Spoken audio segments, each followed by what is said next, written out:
मंत्र स्मरण करेंगे। ओम नमः शिवाय।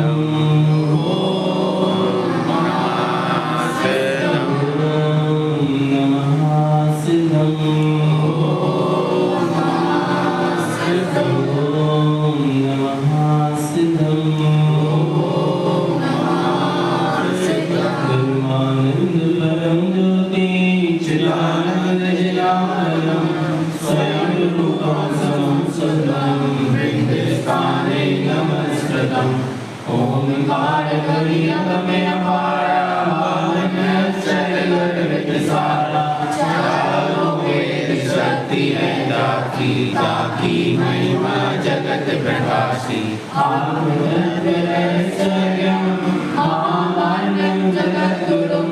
प्रचंड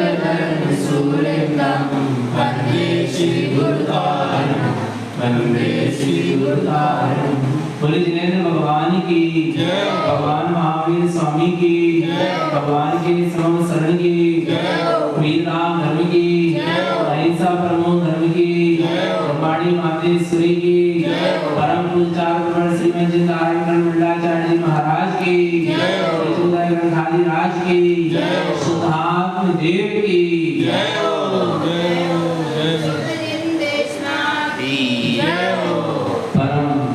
आराध्य माजनवाणी सद्गुरु कारण स्वामी जयंत परमात्मा की अमृत झरती शुद्ध जिंदेशना सद्गुरुदेव हम जगत के जीवों को अपनी निज आत्मा का सत्स्वरूप दर्शा रहे हैं।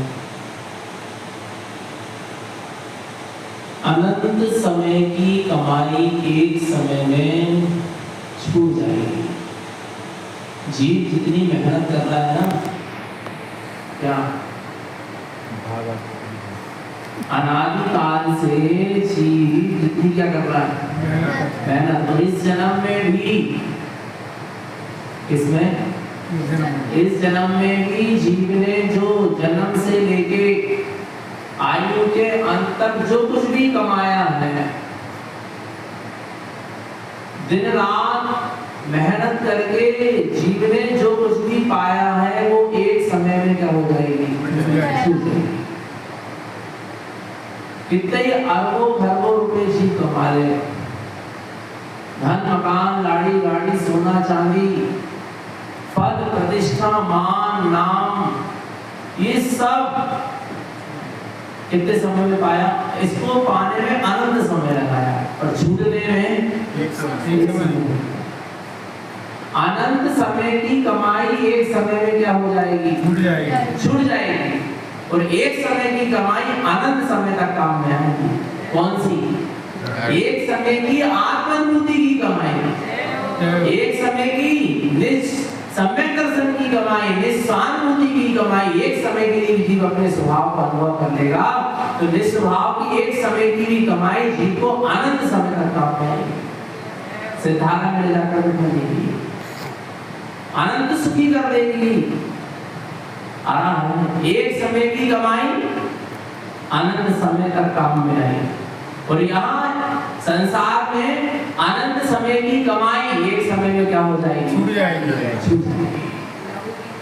बस कौन सी कमाई करना है, बोलो, समय दर्शन की, स्वानुभूति की, या संसार शरीर विषय भोग?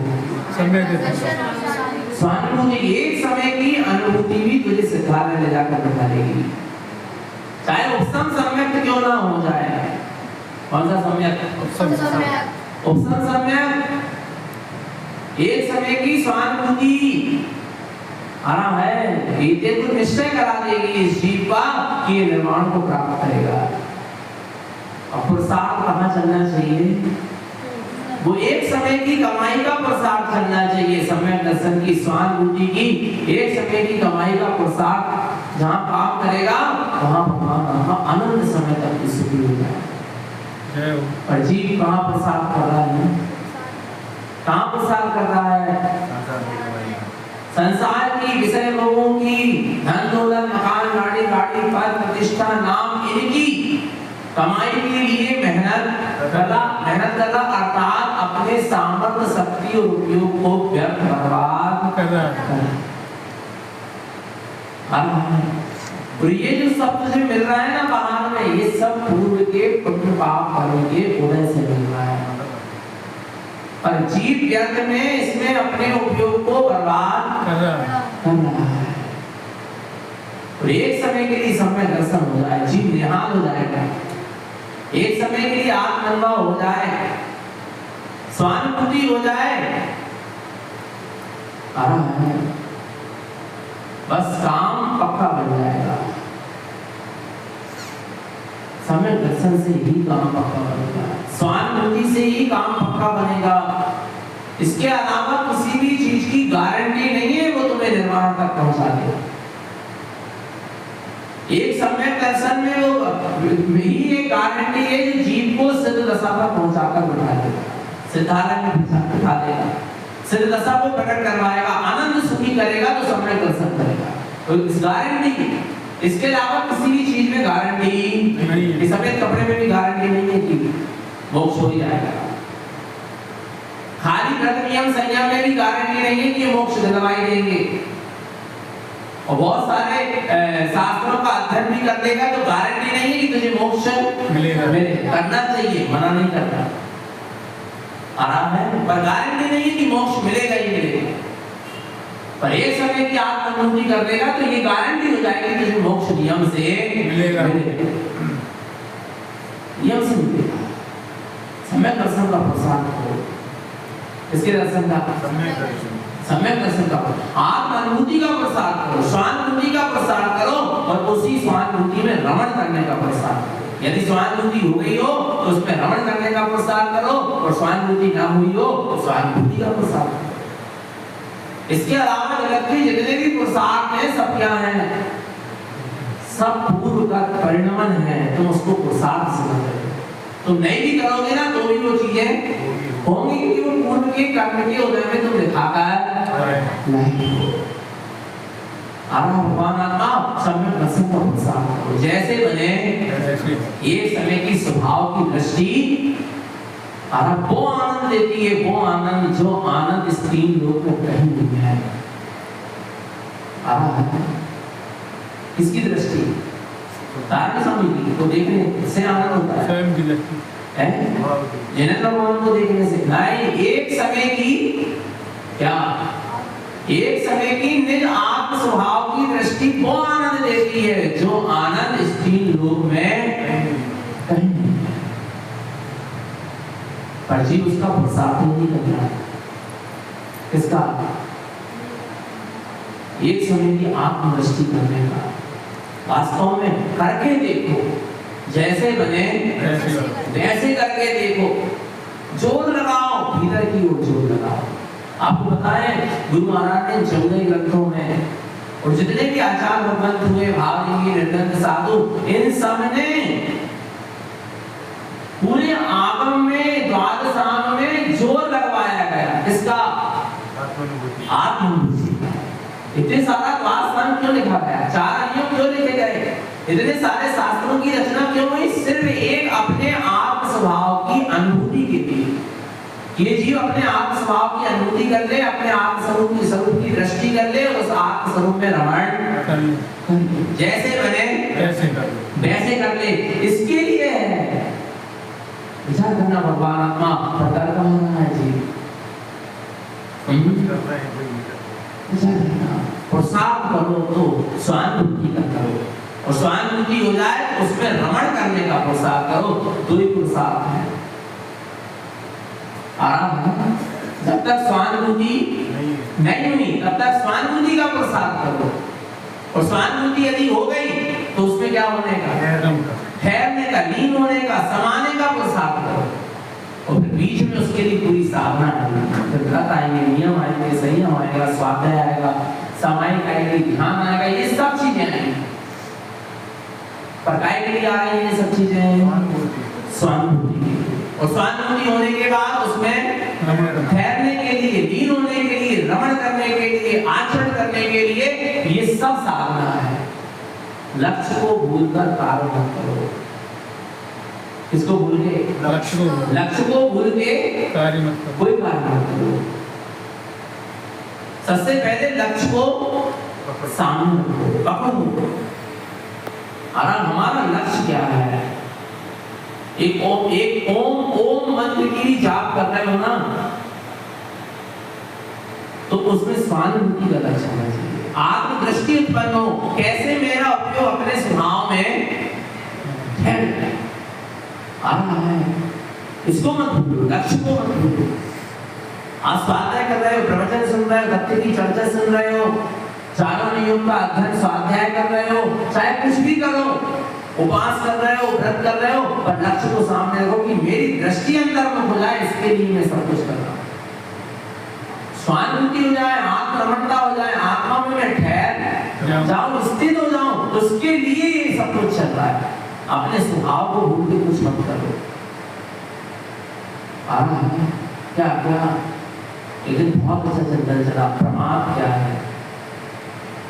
या स्वतंत्रता क्या? स्वतंत्रता क्या है? बड़ा स्वरूप को भूलकर कोई भी कार्य हो रहा है, स्वतंत्रता है। स्वभाव को भूलकर यदि व्रत नियम संयम भी हो रहे हैं तो स्वतंत्रता है।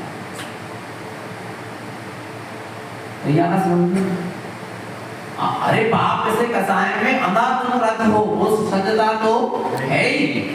संसार शरीर विषय भोगों में अंधाधुंध जीव लगा हुआ, ये स्वतंत्रता तो है ही। पर यदि स्वभाव को भूलकर जीव व्रत नियम संयम स्वभाचारण नहीं कर रहा है ना, तो वो भी क्या है? स्वतंत्रता। क्योंकि स्वभाव को भूल गया, अपने आप को तो भूल ही गया, लक्ष्य ही भूल गया, स्वतंत्र ही हो गया। अपने स्वभाव को भूल के कुछ नहीं करना आ रहा है। और जो कुछ करना स्वभाव के लक्ष्य से करना, ज्ञान की साक्षी है। किसकी साक्षी है? किसके ज्ञान की? स्वज्ञान की। किसकी साक्षी में? स्वज्ञान की साक्षी में करना। जैसे शिष्य यदि गुरु की साक्षी में है तो स्वतंत्र नहीं हो सकता। क्या शिष्य गुरु की साक्षी में है, गुरु के सामने प्रत्येक क्रिया चर्या उसकी गुरु के सम्मुख हो रही है, या गुरु को स्मरण करके हो रही है, तो स्वतंत्र नहीं हो सकता। क्योंकि गुरु का क्या हो जाएगा? उसको आना एहसास है कि गुरु है, आ रहा है मेरे ऊपर, मेरे बड़े हैं, क्या नहीं हो पाएगा? स्वतंत्र नहीं हो पाएगा। यदि शिष्य गुरु के सन्मुख है, गुरु की साक्षी में है, शिष्य गुरु को समर्पण करके चल रहा है, तो वो शिष्य कभी स्वतंत्र नहीं हो सकता। और जिस दिन वो गुरु से दूर होगा, गुरु की श्रद्धा समर्पणता को छोड़ देगा, गुरु के प्रति आस्था उसकी अलग हो जाएगी, उस दिन से वो स्वतंत्र ही होने लगेगा। आ रहा है नहीं? आप समझ में? गुरु के सानिध्य में रह के साधना करेगा, स्वतंत्र नहीं होगा। ऐसे ही भीतर में जो अपने ज्ञान स्वभाव की साक्षी में, अंतरात्मा की साक्षी में कोई भी कार्य करेगा, स्वतंत्र नहीं होगा। और अपने अंतरात्मा ज्ञान स्वभाव की साक्षी नहीं है, उसको भूल गया, उसको विस्मृत कर दिया, और फिर आप कितनी बड़ी साधना कर लो, आप स्वतंत्र नहीं हो।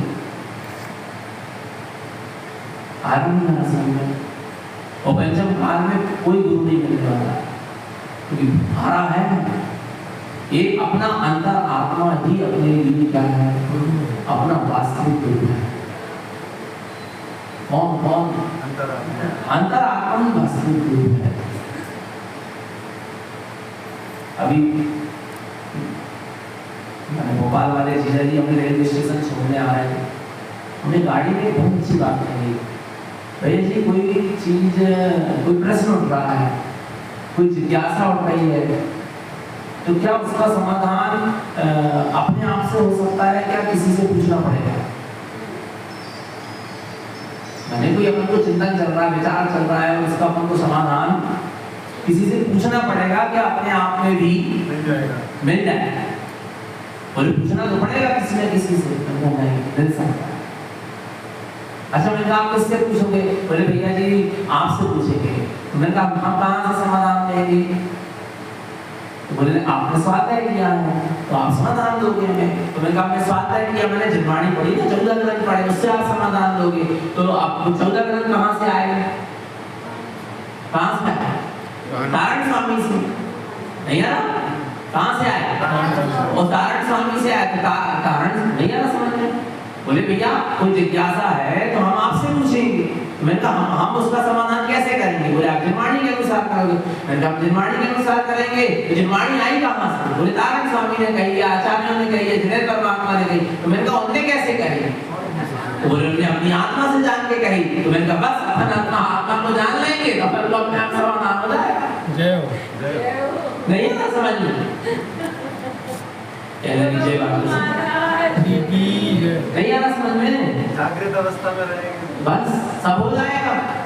तुम अपने ज्ञान स्वभाव को भिड़ाओ। तो पता है आपको आचार्य भूतबली और आचार्य कृष्णनंद को जब धर्मसेनाचार्य ने मंत्र सिद्ध करने के लिए दिया, परीक्षा ली ना अपनी कि चारों अंगों को लिख पाएंगे कि नहीं, या ये जिस की रचना कर पाएंगे नहीं कर पाएंगे। तो उन्होंने धर्मसेनाचार्य ने भूतबली कृष्णनंद जी मुनिराज को क्या दिया?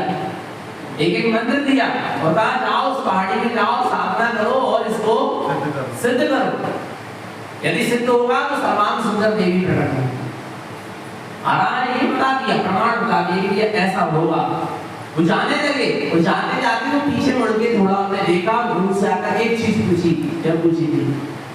यदि कोई समस्या आई गुरु जी मंत्र को सिद्ध करने में तो हम आपके पास आके उसका समाधान तो प्राप्त कर सकते हैं।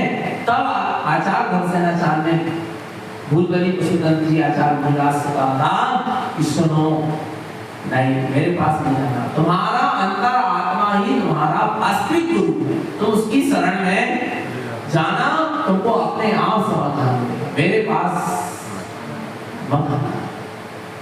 वास्तव में तुम अंतर आत्मा को तो दिखाओ, अपने ज्ञान स्वभाव की साक्षी में कार्य करो, अपने स्वभाव पर लक्ष्य बना के करो। सुचंदता नहीं आएगी, भगवान आपका मार्ग सहज बड़े ही सरलता से आगे बढ़ता चला जाएगा। तो करना है क्या नहीं करना? करना है, अपना काम बनाना है। पंचम काल से एक चीज लेके जाओ, सब में कुछ ले जा पाओ और ले जाओ। आत्मानुभूति, स्वानुभूति, आत्मा की एक झलक, कितनी झलक? एक झलक तो लेके जाओ, कुछ कर पाओ और ना कर पाओ। आ रहा है नहीं आ रहा? क्योंकि बाकी आप कुछ नहीं ले पाओ। यही चीज और हम कह रहे हैं कि तपस्या करके ही चीज पूर्ण मान लेगा ना, वो भी छूट है। और सम्यक दर्शन का जो फल है वो भी छूट है।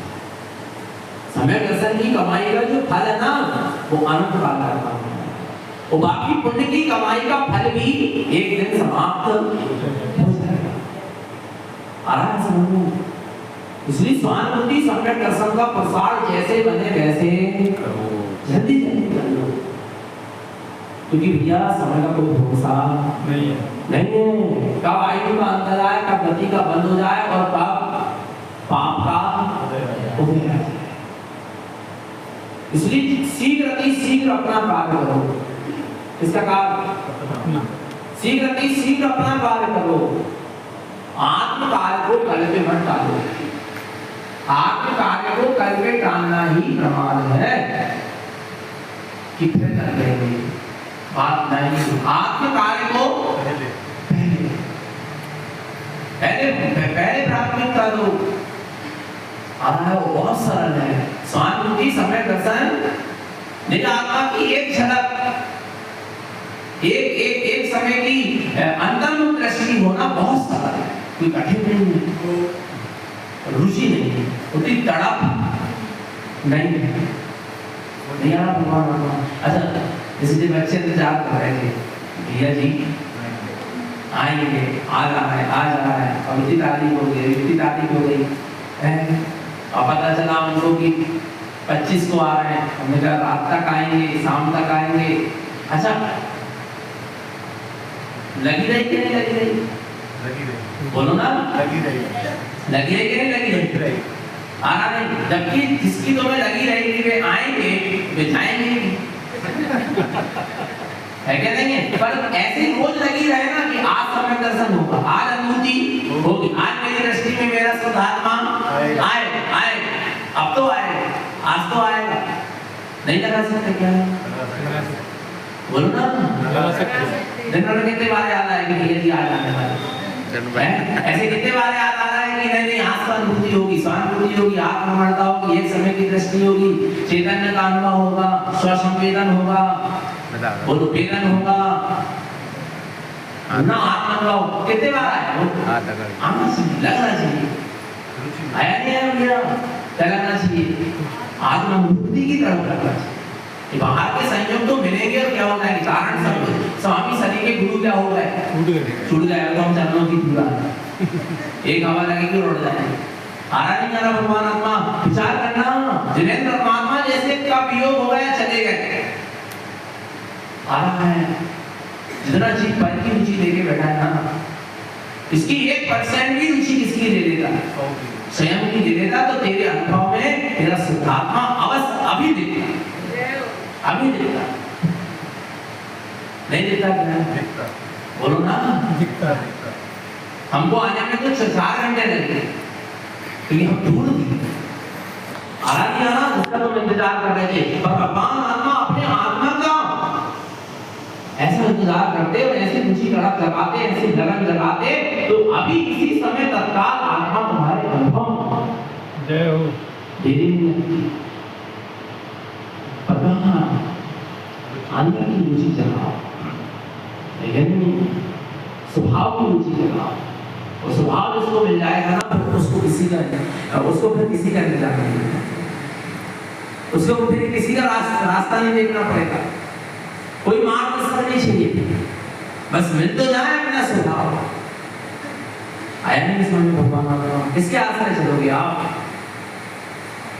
स्व के आश्रय चलने वाला मार्ग है, पर के आश्रय चलने वाला मार्ग नहीं। तो जितने जल्दी से जल्दी हो सके अपन अपने आत्म स्वभाव का ले लो, आश्रय लेना है क्या नहीं लेना? कब लेना है? तत्काल। तत्काल माने इसी समय तो निरंतर निःशुद्धात्मा की स्मृति में अपना सबका जीवन संयम बना रहे। बोले आचार्य श्रीमद जी